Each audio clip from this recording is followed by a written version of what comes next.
오늘은 2월달 우리가 이 믿음에 관한 말씀을 지난 시간부터 시작을 드렸는데, 오늘 주보에 보면 하나님 접속의 스위치 믿음, 이 말을 좀 풀이해서 좀 더 구체적으로 말씀드리면 하나님께 접속할 수 있는 것, 하나님께 접속할 수 있는 스위치, 하나님께 접속할 수 있는 도구, 믿음이라는 말씀입니다. 우리가 어떻게 하나님께 접속할 수 있을까요? 우리가 어떻게 하나님과 소통하는 통로가 될 수 있을까요? 어떻게 우리가 하나님의 음성을 듣고 하나님 앞에 쓰임받는 도구, 하나님이 나를 사용하시는 그 아름다운 제자의 삶을 어떻게 살 수 있을까요? 그 모든 출발점은 기도라는 사실, 믿음이라는 사실입니다. 오늘 하나님 접속의 스위치, 믿음이라는 주제로 함께 은혜를 나누고자 합니다. 설을 지내신 여러분들의 모습을 보니까 피곤한 모습도 있지만 한편으로는 이렇게 또 뭔가 의미를 두고 또 행복의 한 모습, 또 이렇게 양면성을 또 볼 수가 있는 것 같습니다. 스와질라어에 보면은 하쿠나 마타타라는 그런 그 말이 있죠. 저는 그 TV에서 볼 때 그 어린 그 아프리카 그 아이들이 옷 입은 것은 남루하고 초라해 보이고 신발도 잘 신지 않은 것 같고 어떻게 보면 굉장히 정말 인간적으로 볼 때는 굉장히 부족한 모습 같고 막 그런데 그들이 하는 노래 중에 하쿠나 마타타라는 노래가 있습니다. 혹시 여러분 많이 들어봤을까요? 하쿠나 마타타. 그 기쁨으로 노래하는 초라한 모습, 갖춰지지 않은 것 같지만 그래도 하쿠나 마타타. 이 말의 뜻이 뭔가요? 걱정하지 마. 다 잘 될 거야. 그런 의미가 있다고 하잖아요. 근데 무엇이 그들은 그렇게 기쁘고 걱정하지 않고 행복할 수 있을까요? 특별히 한 아프리카 선교사님이 자기 그 지역에서 선교를 하다가 아프리카 아이들을 그 찬양단을 이렇게 만들어서 한국에 와서 교회들을 다니면서 이렇게 찬양하는 그런 장면을 촬영한 것을 저는 이제 이 CBS 통해서 TV가 나올 때 그때 그 장면을 봤습니다. 동일하게 한국에 와서 좀 겉옷은 입고 그랬지만 그러나 그들의 모습에는 결코 화려하지는 않았습니다. 어떻게 보면 한국적 상황과 비교해 보면 초라한 모습이 있을 수 있죠. 그런데 하쿠나 마타타 노래를 하는 그 얼굴을 볼 때 너무 행복해 보였어요. 무엇이 그들 그렇게 걱정하지 마. 괜찮아, 다 잘 될 거야. 그러니 그 행복의 노래를 그들이 읊조릴 수가 있었을까요? 그들은 뭔가 의미가 있지 않을까? 이것을 오늘 말씀으로 다시 성경 말씀으로 우리가 끌고 온다면 그래요. 우리에게 그와 같이 걱정하지 마, 괜찮아, 다 잘 될 거야 라는 메시지가 분명히 말씀 속에 있다는 거예요. 그게 오늘 본문 말씀인 것입니다. 오늘 본문을 통해서 오늘 여러분들이 이 자리에서 앉아서 말씀을 함께 예배하고 말씀을 듣고 난 후에는 맞아, 나는 괜찮은 거야. 나는 앞으로 잘 될 수 있어. 그리고 이 믿음을 통하여 나는 정말 새로운 도전할 수 있어. 이런 용기와 여러분의 인생의 문제에 해답을 얻는 정말 좋은 시간 되기를 주님의 이름으로 축복합니다. 자, 그래요. 지금 설 기간인데 설을 잘 좀 지내고 있습니다. 근데 예전과 같은 그 설 명절의 기분은 아닌 것 같아요. 물론 코로나19의 문제도 있겠지만 그러나 설의 풍습이 너무 많이 바뀌었습니다. 제가 어렸을 때 설 명절날은 초등학교 시절 그 장면은 잊을 수 없는 것들은 그거예요. 친구들과 함께 어울려서 동네 어른들에게 막 찾아가면서 세배를 하는 거예요. 사실 세배의 목적도 있지만 더 큰 목적은 뭐예요? 웃으시는 거 보니까 그렇죠. 세배 돈을 주니까 이 동전을 이렇게 주시면 그게 얼마나 옛날에 귀했던지 세뱃돈도 받으면서 막 세배를 하고 다니면 어떤 집에서는 뭐 마실 것도 주고 부치기 같은 것도 주고 뭐 떡도 좀 주고 이런 거 먹으면서 지냈던 그 풍습들 지금은 그 풍습을 우리는 추억 속에 나 있지 도저히 되돌릴 수 없는 그런 풍습은 사실입니다. 무슨 말씀이냐면 설은 본질적으로 같을지 모르지만 그 상황과 조건과 환경에 따라 모든 것들은 바뀌어진다는 사실이죠. 여러분, 세상의 모든 것들은 다 바뀝니다. 시간이 지나면서 바뀌기도 하고 환경에 따라 바뀌기도 하죠. 우리나라의 이 설 문화가 또 우리나라 특별히 또 효도 이 유교 문화가 있어서 효도에 관한 많은 그런 효도를 열심히 하잖아요. 그런데 효도를 하면서도 옛날에 효도하는 방법과 오늘날 효도하는 방법은 굉장히 많이 달라졌습니다. 그리고 그 유교에서 얘기하는 그 주제하게 많은 이야기들이 지금도 그대로 우리 삶에 그대로 적용될 수 없는 것들이 너무 많습니다. 누군가 그렇게 얘기합니다. 세상의 모든 지식은, 세상의 모든 학문은, 세상의 모든 철학은 사상 누각과 같다. 세워진 것 같지만 언젠가 다 무너지고 마는 것, 사상 누각과 같은 것. 맞습니다. 이 말씀을 드리고자 하는 이유는 뭐냐면 세상의 모든 것들은 가치 기준도, 모든 목적도, 방향도, 또 모든 것이 절대적 기준으로 하는 것들도 세월이 흘러가면 다 바뀌게 된다는 사실이죠. 그러나 이 세상에 오직 한 가지, 유일하게 변하지 않는 한 가지가 있다면 그것은 바로 하나님의 말씀인 것입니다. 말씀만은 영원하고 이 말씀은 여러분 1.1획도 변함이 없다는 사실을 우리 말씀을 통하여 우리에게 교훈하고 있는 것입니다. 그래서 이 말씀이 우리에게 믿어지고 이 말씀이 우리에게 적용되어지고 이 말씀대로 우리가 순종할 수 있는 유일한 비결이 하나 있다면 우리의 의지와 우리의 노력으로 되는 것이 아니라 이 말씀이 우리에게 믿어질 때만이 이 말씀이 우리에게 능력이 되고 기적이 되어지고 삶의 유익과 기쁨이 되어진다는 사실입니다. 말씀. 단성도 여러분, 말씀이 우리에게 기준이 되기 위해서는 오늘 본문은 우리에게 그렇게 얘기합니다. 그 말씀이 6절 말씀 같이 한번 볼까요? 너희가 그리스도 예수를 주로 받아들이니. 여러분, 우리가 믿음만이 이 세상에 변질되지 않고 유일하다고 한다면 그 믿음은 어떻게 세워지는가? 첫 번째로 여러분 6절 말씀을 다시 돌아가서 보십시오. 너희가 그리스도 예수를 주로 받아들이니. 예수님을 주라는 말은 나의 주인으로, 나의 구주, 나의 하나님으로 받아들이라는 거예요. 그 받아들일 때만이, 그리고 받아들이고 그 주님을 주로 시인하고 또 그 안에서 행하게 우리가 예수 안에 들어가서 우리의 믿음이 우리가 주 안에 서게 되면은 7절 말씀 그 주 안에서 우리가 뿌리를 내리고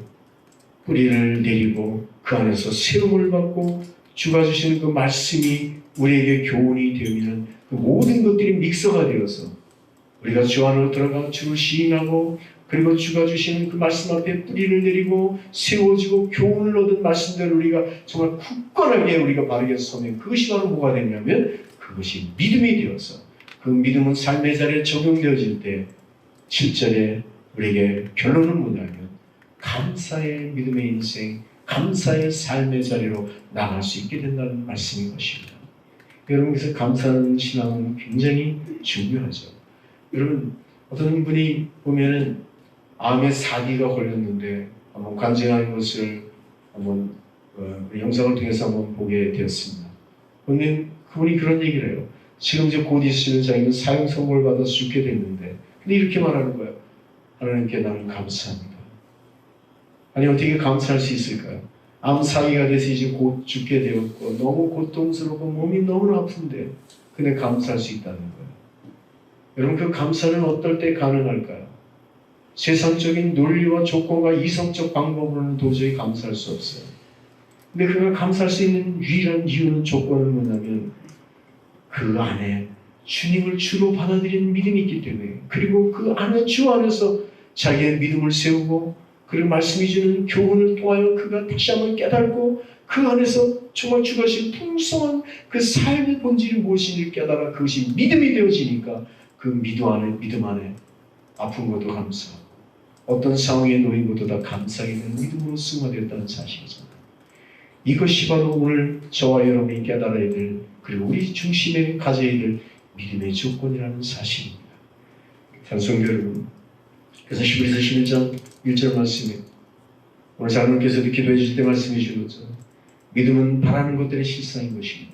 믿음은 실체를 가지고 우리가 바라보고 그 실체를 통하여 감사하고 실체가 주어질 때 그 주어진 것 가지고 주님 앞에 감사하는 것이 아니라 실체로 보이지 않지만 믿음으로 그 실체를 보면서 아직도 우리 저 멀리 우리 밖에 있어서 한 시간 속에 이루어질 것 같지만 그것이 내가 믿으면 믿음대로 이루어질 것을 믿고 그리고 그것을 내 마음에 받아들일 때 우리는 감사할 수 있는 거죠. 그래서 여러분 아픈 이들이 감사할 수 있는 이유의 조건 바로 그런 것이에요. 믿음. 이와 같이 세워진 믿음이 있을 때 감사하게 된다는 말씀이죠. 신앙생활에 정말 중요한 것은 뭘까요? 그것은 믿음인데 그 믿음은 어떤 믿음이 되어야 될까요? 또 그 믿음은 우리에게 어떻게 시작되어져야 될까요? 그래서 첫 번째로 우리는 믿음을 바로 이해해야 된다는 거예요.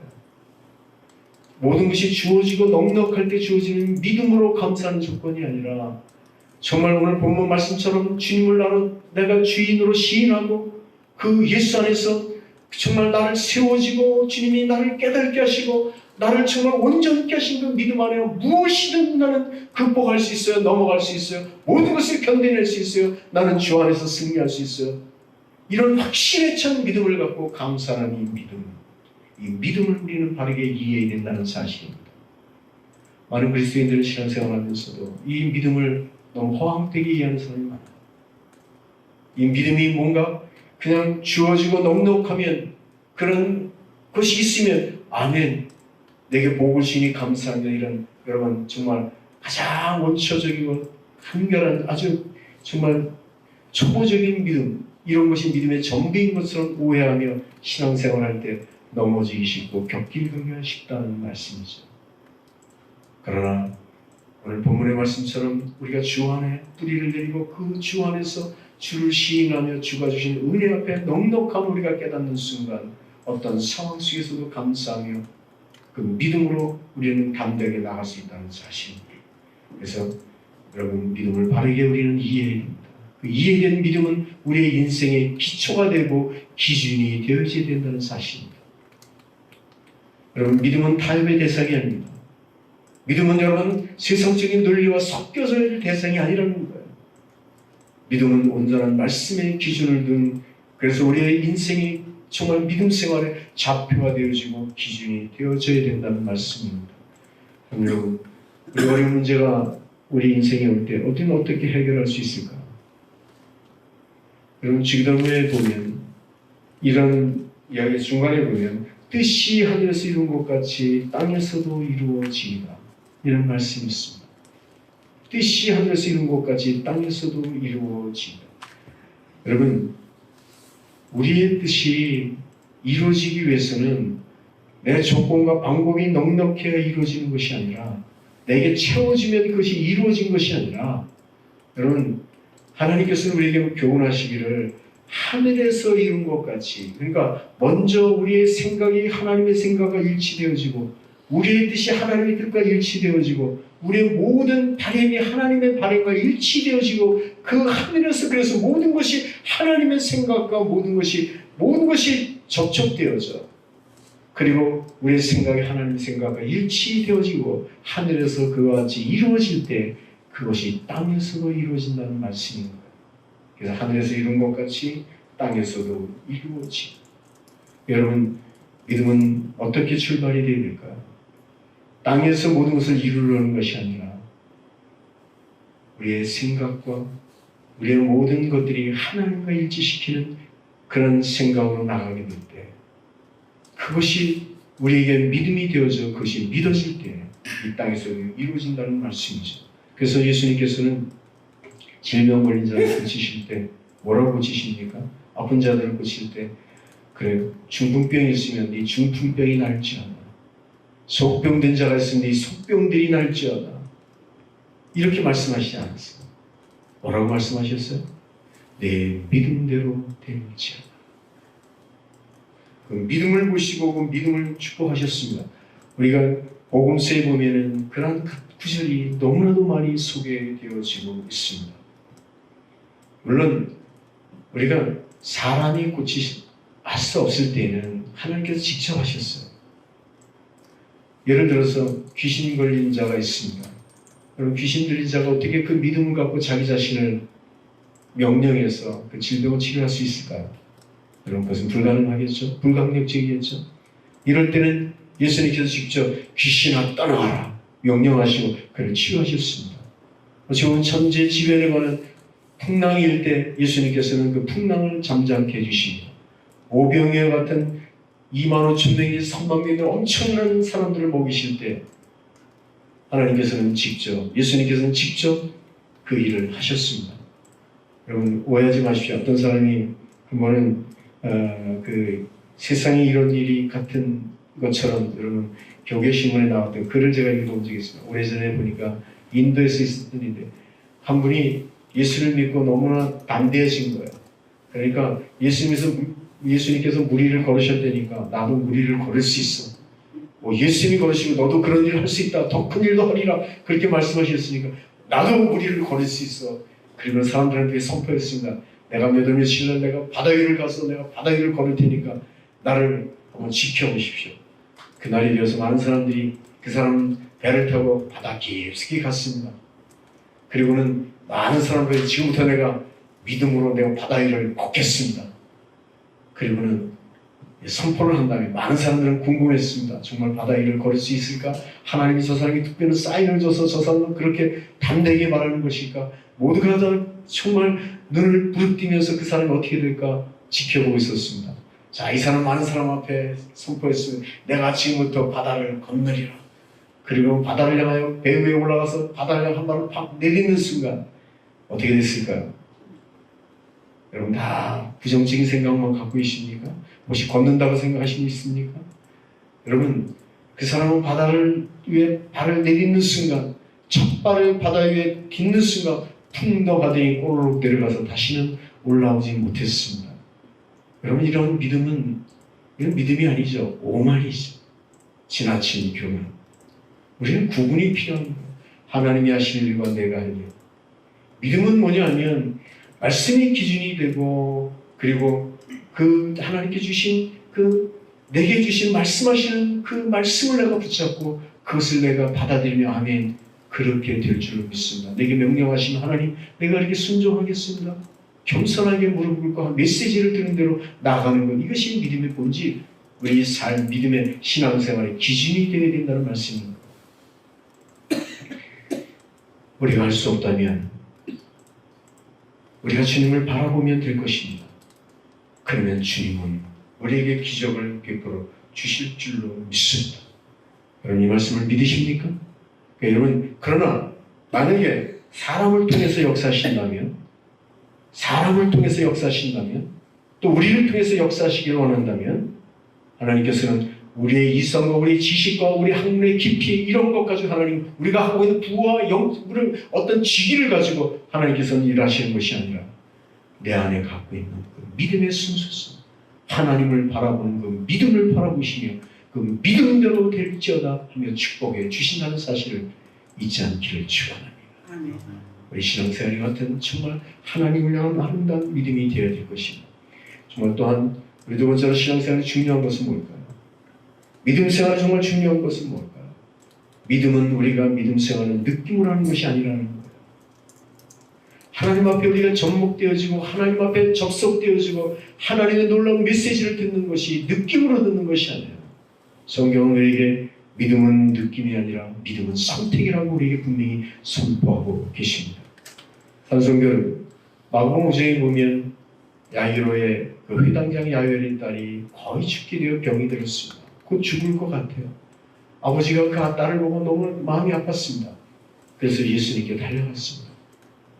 자기의 신분, 자기의 권위, 자기의 그 어떤 위치 이런 거 다 내던지고 딸을 사랑하는 마음으로 예수님께 달려가 이렇게 얘기합니다.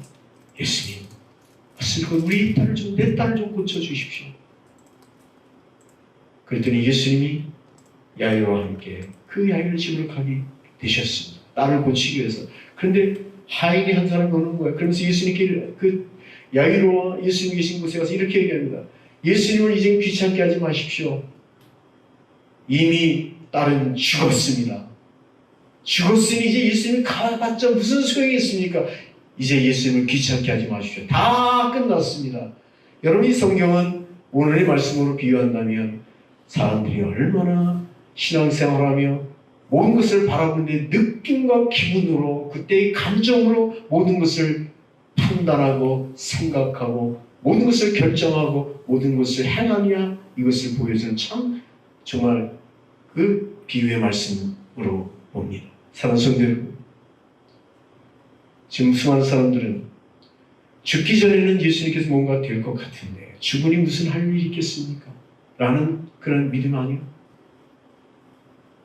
인본주의적 신앙, 이성적 신앙. 사랑하는 성도 여러분, 예수님 뭐라고 말씀하시죠? 그들을 향하여 이렇게 두려워하지 말라. 두려워 말라. 두려워 말라. 믿기만 해라. 믿기만 해라. 그리고 가서 그를 살려주시잖아요. 여러분, 신앙은 느낌이 아닌 거예요. 우리의 감정이 아닌 거예요. 상황과 조건에 따라 모든 것을 판단하여 우리가 신앙생활하는 게 아니에요. 믿음은 선택인 거예요. 야이로는 느낌을 선택하는 것이 아니라 예수님께서 가시면 치유될 것이라는 확신의 선택이었던 거예요. 믿음은 선택인 것입니다. 근데 그 선택은 어떤 선택이 될까요? 말씀을 기준으로 하는 주님이 가시면 될 것입니다. 주님이 말씀하시면 될 것입니다. 성령이 함께 하시면 분명히 이루어질 줄로 믿습니다라는 그 믿음인 거예요.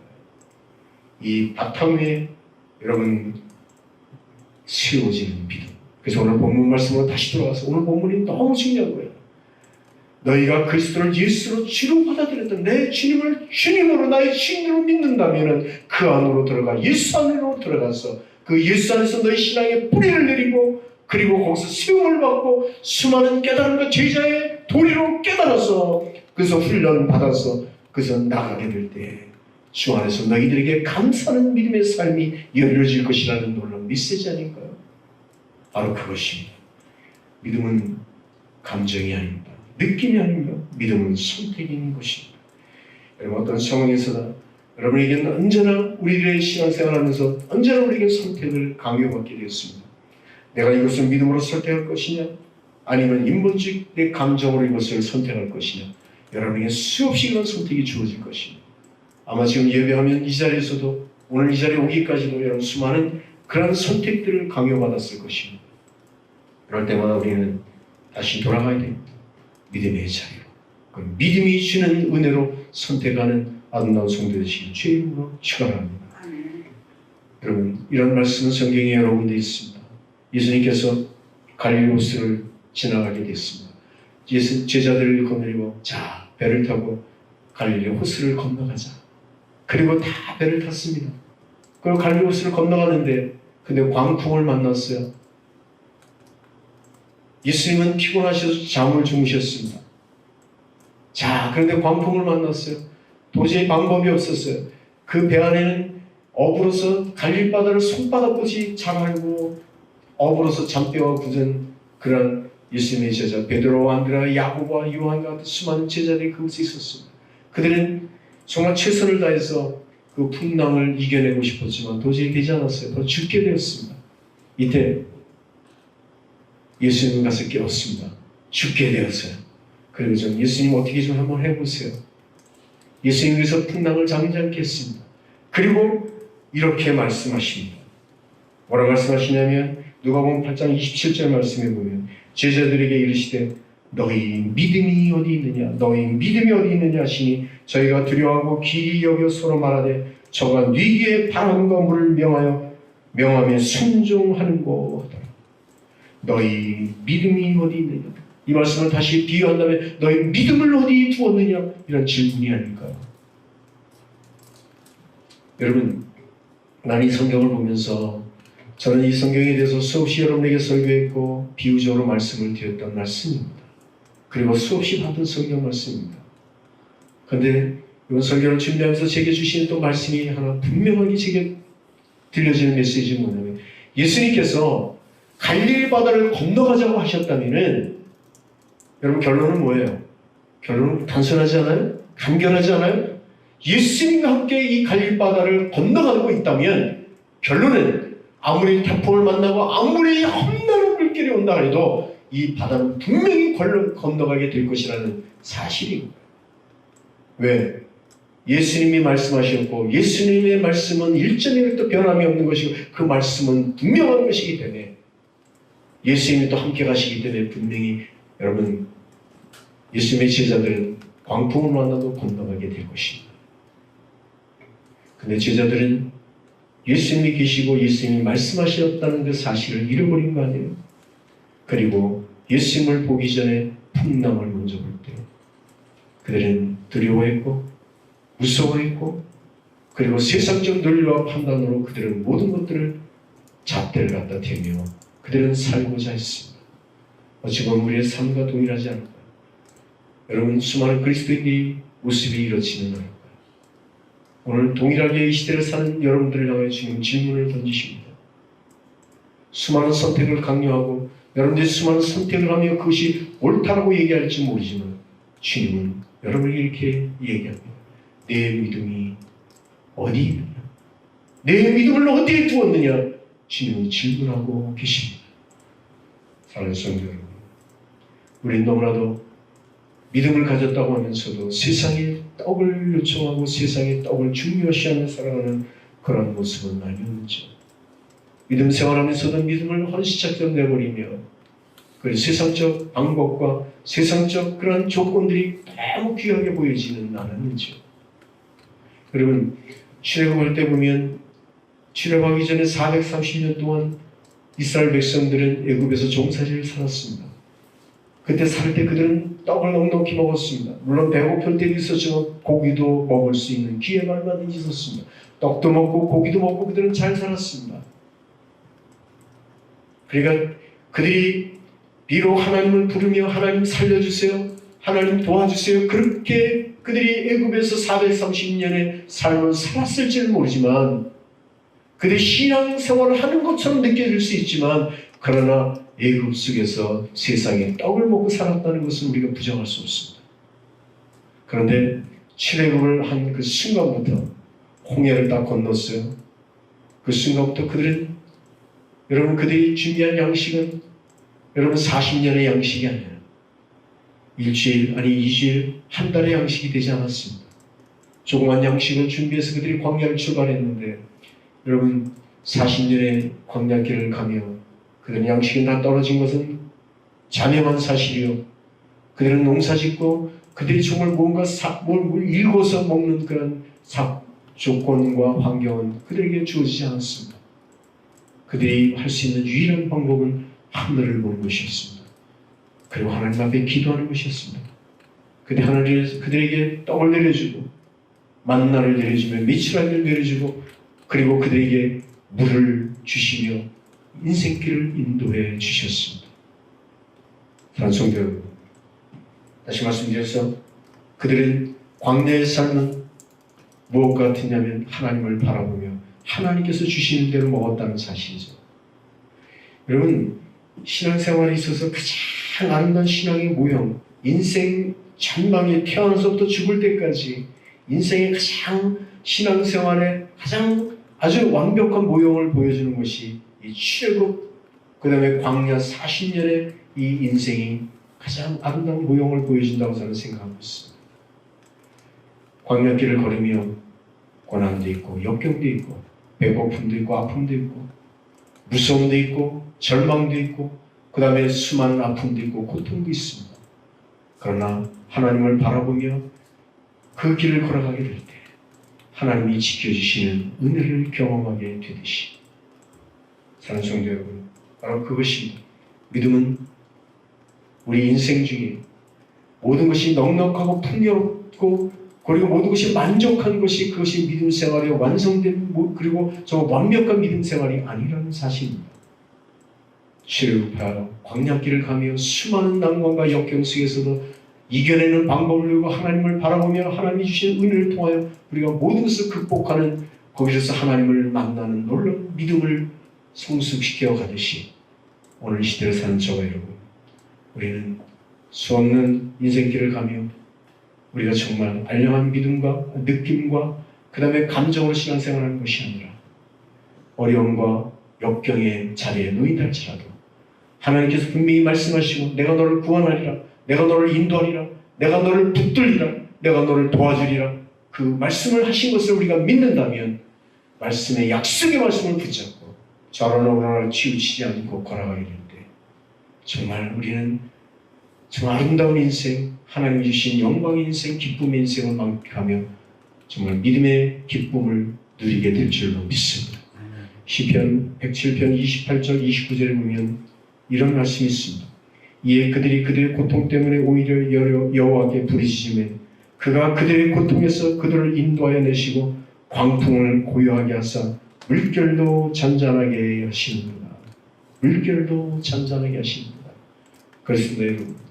고통 때문에, 아픔 때문에 절망할 수 있지만 그러나 그 자리에서 우리가 부르짖고 주님 앞에 매달리고 주님의 인도하심을 얻게 된다면 우리는 잔잔한 물결과 같은 인생의 길을 걸어갈 수 있다는 약속의 말씀을 우리가 믿고 오직 주님만 바라보며 출애굽의 기적이 오늘 시대를 살아가는 저와 여러분에게도 동일하게 나타나게 될 것입니다. 우리에게 정말 필요한 것은 뭘까요? 믿음의 시력을 회복하는 거예요. 느낌으로 신앙생활하는 것이 아니라 어떤 상황이 있을 때마다 말씀이 내게 요구하시고 성령이 내게 요구하시는 그 말씀을 선택하는 것입니다. 그 믿음은 느낌이 아니라 선택인 것입니다. 선택하십시오.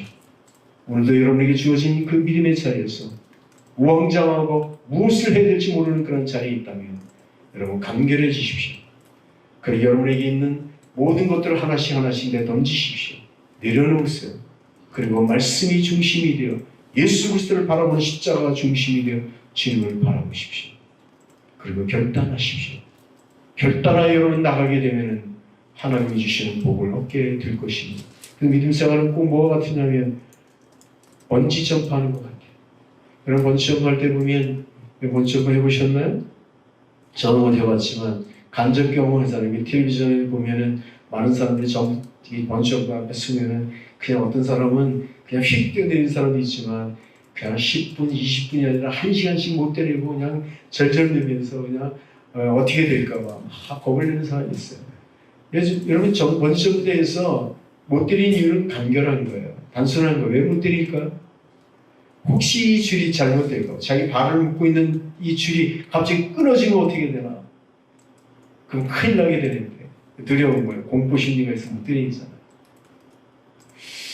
아마 저 같으면은 번지점프 됐으면은 굉장히 그냥 신나게 뛰어내릴 것 같아요. 이거 목사님 안 해봤으니까 여러분 그렇게 말할지 모르지만 여러분 저는 그 에버랜드에 가면 제일 즐기는 게 하나 있었어요. 한 번분이 못 와봤지만 그 옛날에 청룡열차 이런 얘기하면 아이고 구시대 사람이라고 얘기할지 모르겠어요. 어쨌든 청룡열차 타고 그렇게 신날 수가 없었어요. 독수리 요새처럼 하면 그 비행기처럼 타는 게 있어요. 다른 사람들 괴성을 지르는데 저는 그렇게 즐거울 수가 없어요. 제가 좀 싫은 게 하나 있다면 그 바이킹 타는 거. 바이킹은 무섭다기보다는 타고 나면 머리가 아파서 몇 시간 동안 머리가 부서지는 것 같아요. 그래서 그거는 공포스러워서 못하는 게 아니라 머리가 아파서 못하겠어요. 자, 길감과 같이 무슨 얘기를 하고 싶으냐면 바로 그것입니다.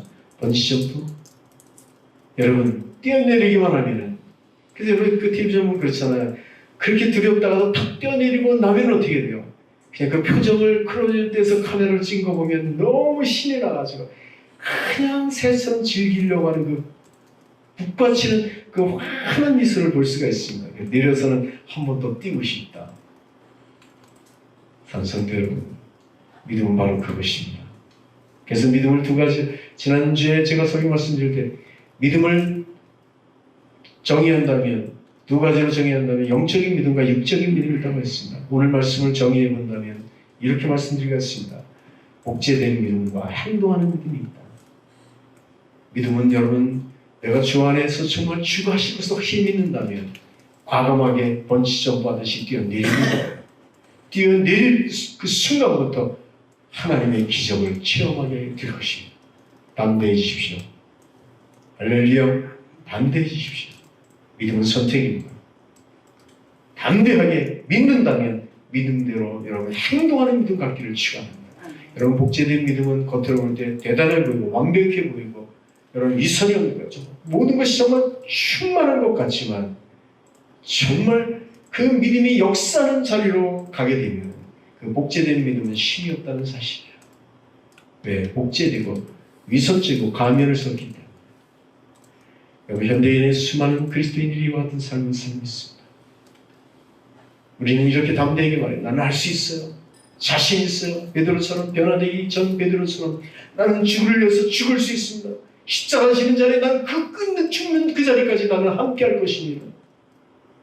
그러나 복제된 베드로의 믿음은 3번이나 부인했고 슬피 우는 자리에 내려갔으며 현대인의 수많은 사람들은 베드로처럼 아니 더한 모습처럼 정말 가장 주님이 요구하시고 가장 믿음의 그 스릴을 즐길 수 있는 윈드스팽할 수 있는 그 자리에서는 정말 슬피우며 정말 고통의 자리에서 넋을 놓고 절망하는 모습을 우리는 너무나도 많이 보고 있다는 사실입니다. 사랑하는 성도 여러분, 힘내십시오. 그리고 복제된 믿음이 아니라 그리고 감정으로 믿는 것이 아니라 말씀과 은혜 앞에 선택하는 담대하게 선택하여 행동하는 믿음으로 나가기를 주님의 이름으로 축원합니다. 마지막으로 여러분, 정말 중요한 믿음의 신앙은 무엇일까요? 믿음은 하나님의 세계를 접속시켜서 하나님의 세상을 마음껏 누리게 하는 놀라운 사실이 바로 믿음이라는 거예요. 그러니까 저와 여러분, 믿음은 하나님을 접속할 수 있는 스위치와 같은 것이고 하나님께 접속만 되어지만 놀라운 하나님의 비밀을 발견하고 누릴 수 있고 얻을 수 있는 그런 조건이 바로 믿음인데 이 믿음의 스위치를 누르십시오. 눌러 행동하십시오. 여러분, 다시 말씀드려서 믿음은 하나님께 접속한 스위치라는 사실입니다. 누리기만 하면 돼요. 담대하게 나가기만 되는 거예요. 믿음이 접속되어지는 순간 저와 여러분에게는 놀라운 사실을 보게 될 것입니다. 무엇을 보게 되는지 아십니까? 여러분, 우리는 첫 번째로 온 세상을 창조하신 하나님을 만나는 기적을 보게 된다는 사실입니다. 세상을 창조하신 위대하신 그 하나님을 우리는 만나게 된다는 사실이에요. 하나님이 나에게 이성적이고 하나님이 그냥 피상적인 그런 하나님이 아니라 하나님 이름으로 그 하나님 어딘가 계신 것 같아. 나와는 무관한 것 같아. 내가 지식적으로 하나님을 부르지만 그 하나님이 내게 느껴지지 않는 그 분들이 얼마나 많은가요? 그런데 이 믿음으로 하나님 앞에 접속되어지는 그 순간 온 세상을 창조하신 그 하나님을 만나 하나님 안에 담대해지고 그 하나님이 나의 하나님이라는 사실 앞에 감격하고 정말 감동하는 은혜를 경험하게 된다는 사실입니다. 두 번째로 여러분, 하나님을 경험한다면 또 누구를 경험하게 될까요? 누구를 만나게 될까요? 여러분, 예수 그리스도를 만나게 된다는 사실입니다. 믿음으로 여러분 하나님 앞에 스위치를 누리게 되고 믿음이 접속이 하나님과 연결되어지는 순간 예수 그리스도 나를 구원하신 주, 또 부활의 주, 내 인생의 모든 것들이 부활하여 구원을 약속하신 그 구원의 주를 우리가 만나게 된다는 사실입니다. 세 번째로 누구를 만나게 될까요? 여러분, 성령님을 만나게 되는 것입니다. 늘 그래서 세미한 음성을 우리 삶의 자리에 찾아오셔서 말씀하시는 성령님, 그 성령의 음성을 듣고 우리가 나가게 되면 좌절하지 않습니다. 절망하지 않습니다. 어떤 자의 소리를 일어날 용기를 얻게 됩니다. 하나님 나를 치유하실 것을 믿게 됩니다. 하나님 나의 삶을 도우실 것을 확신하게 된다는 사실입니다. 이 모든 출발점은 믿음으로부터 출발한다는 거예요. 여러분, 명심하십시오. 근데 이 믿음이 그냥 나는 주님을 믿습니다. 여러분, 피상적이고 지식적이고 이성적인 것이 아니에요. 이 믿음은 오늘 본문 말씀으로 다시 오겠습니다. 오늘 이 믿음인 거예요. 너희가 그리스도 예수를 주로 받아들이니 주님을 나의 주 나를 믿는 그 믿음, 그 받아들이고 그 예수 안에서 뿌리를 내리고 거기서 세움을 얻어 예수가 주시는 교훈과 은혜와 제자의 훈련된 은혜를 깨달아 거기서 굳게 설 때 그 굳게 서는 그것이 바로 믹서되어져 믿음이 된다는 사실을 그 믿음으로 나가게 될 때 오늘 약속하신 말씀처럼 하나님의 세상을 보게 될 것이며 하나님의 세상을 보아 경험하게 되고 체험하게 되어서 그것이 우리의 인생의 신앙의 길에 감사로 이어지게 된다는 사실입니다. 이렇게 사는 우리 여러분의 가족 되기를 주님의 이름으로 축원합니다. 우리는 이길 수 있습니다. 여러분, 코로나19로 지금 어렵다고 하는데 코로나19가 어렵다고 하면 하나님을 떠나야 될까요? 하나님 앞에 더 가까워야 될까요? 믿음이 있다면 세상적인 논리를 가지고 이렇게 됩니다. 코로나19 예배는 그냥 절충하는 거야. 그냥 합리화시키는 거야. 그건 여러분 세상적 믿음인 거예요. 오늘 골로새서 2장 6절 7절 말씀에 기준한 믿음은 절대로 아닙니다. 여러분 시대가 어려울 때 세상은 이렇게 말해서 맞아. 다 어려운 거야. 다 멈춰서 그런 거니까 여기서 끝난 거야. 주의 일도 멈춰서는 거야. 세상의 조건도 다 멈춰졌다면 교회 또한 멈춰서야 되는 거야. 여러분 이 세상이 돌릴 방법인 거야. 하나님의 계획은 영원하시고 하나님의 일하심은 멈춰선이 없습니다. 하나님이 일하시는 방법은 달라질 뿐이지 코로나19가 지금 지속된다 해도 하나님의 나라는 계속해서 지속되고 있다는 사실을 잊지 않기를 축원합니다. 우리가 믿음을 갖고 나간다면 이 시대에 맞는 하나님의 음성을 들을 수 있습니다. 이 시대에 맞는 하나님의 사역을 우리는 감당할 수 있어야 됩니다. 그리고 이 시대에 맞는 하나님의 종으로서의 길을 걸어가야 됩니다. 이것이 바로 믿음의 사람이 갖춰야 될 조건인 것입니다. 이렇게 믿음으로 나가는 성도, 그래서 승리하는 믿음의 종들 되길 주님으로 축원합니다. 믿음은 하나님을 접속하는 가장 기본적 도구인 것입니다. 기도하겠습니다. 좋으신 아버지 하나님, 은혜를 감사합니다. 시대가 어려울 때 우리의 믿음이 더욱더 살아계신 그리스도 안에서 믿음이 돈독해지고 생명이신 주님과 함께 시대의 빛과 소금이 되어지며 하나님 앞에 더 크게 쓰임받는 도구가 되어지게 하여 주시옵소서. 내 안에 있는 믿음이 지식적 믿음, 이성적 믿음, 인본주의적 믿음이 아니라 살아계신 예수 그리스도를 만나고 주가 역사하시는 믿음, 생명 있는 믿음으로 살게 하여 주시옵소서. 오 주여, 오늘 우리에게 그 믿음을 주신 것을 감사합니다.